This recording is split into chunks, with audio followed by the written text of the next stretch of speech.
এই মুড়া না মুড়া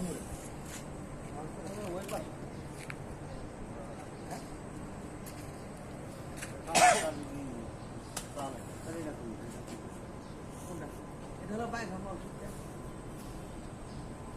হ্যাঁ দিদি এই কাম যা যা করতে লাগবে যেটা এটা রিপোর্ট আদা মশারি টাওয়ার তো মশারি টাওয়ার আমার কাজ দিয়ে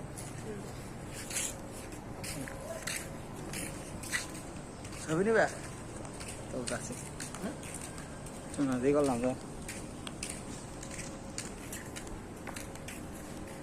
ভিডিও হচ্ছে না না খারাপ দুইজন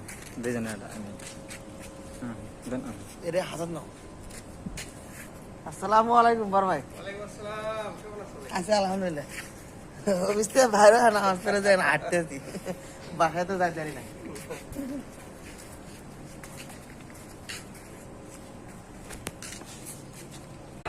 সে বলবে আল্লাহ তোমার জান্নাতটা তুমি কত সুন্দর করে বানিয়েছো, আমি একটা নজর শুধু দেখতে চাই। জান্নাতের দরজার সামনে নিয়ে যদি আমারে বসিয়ে রাখো, দ্যাটস ইনাফ, আর কিছু চাই না। আর শুধু জান্নাতের দরজার সামনে। আল্লাহ বললেন তুই না ওয়াদা করেছিস, তুই না চুক্তি করেছিস। সে বলবে আল্লাহ আমারে হতভাগা বানাইয়া তোমার কি লাভ। সুবহানাল্লাহ পড়ে,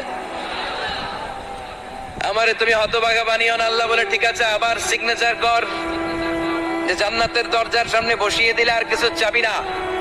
সে সিগনেচার করে বলে আমি চাবো না। আল্লাহ বললেন জিব্রাইল বেচারারে ধরে জান্নাতের গেটের সামনে বসায় দে।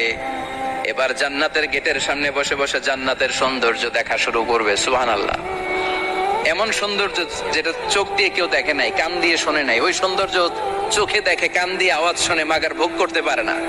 অন্তরে জ্বালা আছে না নাই? এয়ার কন্ডিশনের রুমে ঢুকতে না পারলেও, এয়ার কন্ডিশনের রুমের দরজার বাইরে দাঁড়ালেও এয়ার কন্ডিশনের রুমের একটা ঠান্ডা বাতাস গায়ে লাগে না? কথা বলেন তো। ও যখন জান্নাতের দরজার সামনে দাঁড়াবে, ওর গায়েও এরকম জান্নাতের ঠান্ডা বাতাসের হিমেল ছোঁয়া গাটাকে শীতল করে দিবে। ওই শীতল হয়ে যাওয়ার পরে আর তো সহ্য হবে না।